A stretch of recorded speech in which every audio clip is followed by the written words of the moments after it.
चलिए आज हम लोग सीखने वाले हैं भिन्नों का जोड़, भिन्न का घटाव, भिन्न का गुणा और भिन्न का भाग। तो सबसे पहले हम भिन्न का जोड़ सीखेंगे।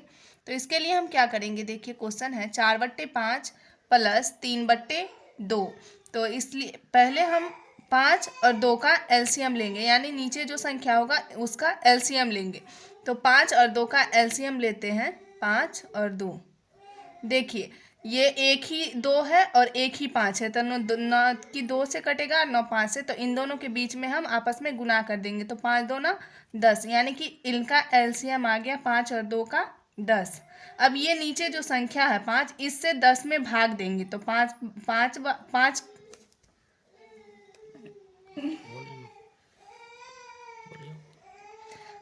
भाग देंगे, तो 5 को हम यदि 2 बार पढ़ेंगे तो 10 आएगा। 5 2 10, तो 2 को हम ऊपर जो संख्या है उससे गुना कर देंगे। तो 2 को गुना करेंगे 4 से, तो कितना आएगा 8। तो यहाँ पे 8 लिख देंगे और बीच में जोड़ का चिन्ह है, तो यहाँ पे जोड़ का चिन्ह लगा देंगे। फिर 2 से हम 10 में भाग देंगे। तो 2 से 10 में भाग देंगे तो कितना आएगा, चलिए देखते हैं। 2 से 10 में भाग देंगे तो 2 पंचे 10, 5 बार में आ गया। तो और ऊपर कितना है 3, तो 5 बार में कटा है तो 5 आया है, और ऊपर में है 3, तो 5 और 3 को गुना कर देंगे तो 5 तिया 15। अब इसको जोड़ देंगे तो 15 और 8 कितना आएगा 23/10। तो ये जोड़ हो गया। अब चलिए आगे घटाव की ओर बढ़ते हैं।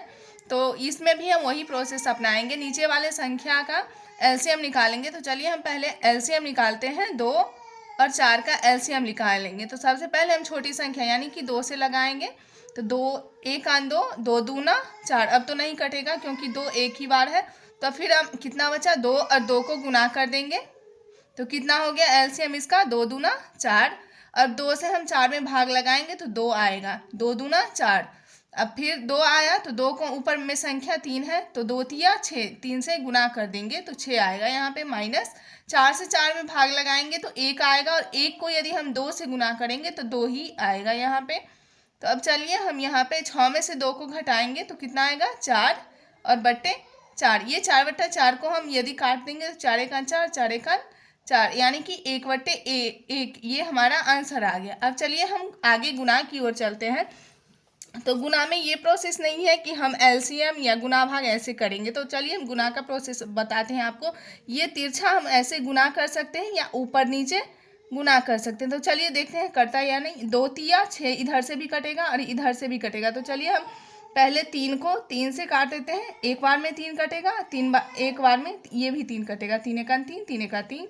फिर 2 से हम 6 को काटते हैं, 2 1 2, 2 तिया 6। तो ऊपर में हमारा 1 गुने 1 यानी कि 1 बच गया, और नीचे में हमारा 3 गुने 1, बीच में गुना का चिन्ह है ना, इसलिए 3 गुने 1 यानी कि 3। तो ये गुना हो गया। अब आगे हम भाग की ओर चलते हैं। तो हमारा भाग में क्या होता है, देखिए ये आगे वाला जो संख्या है ये उलट फिलट हो जाता है। जैसे 4/3 है तो 3/4 हो जाएगा। तो चलिए देखते हैं कैसे होता है। तो ये संख्या 5/6 है, 5/6 ऐसे ही हो जाएगा, और ये भाग है तो भाग की जगह पर यदि हम गुना करते हैं, इसको गुना के रूप में लिखते हैं, तो ये आगे वाला संख्या 4/3 है तो 3/4 हो जाएगा। अब इसको देखिए करते हैं, 3 1 3, 3 2 6। अब तो नहीं कटेगा क्योंकि ऊपर में 5 है और 2 है, इधर 1 है और 4 है, तो नीचे है 2 4, तो इससे नहीं कटेगा क्योंकि क्रॉस मल्टीप्लिकेशन यानी कि क्रॉस में कटेगा, नहीं तो ऊपर नीचे कटेगा। तो ऊपर में कितना बच गया, अब 5 और गुने 1, 5 1 5, नीचे में कितना बच गया 2 गुने 4, तो 4 2 8, यानी कि 5/8। ये हो गया भाग। यदि वीडियो अच्छा लगा तो वीडियो को लाइक एंड शेयर जरूर कीजिएगा। Thank you.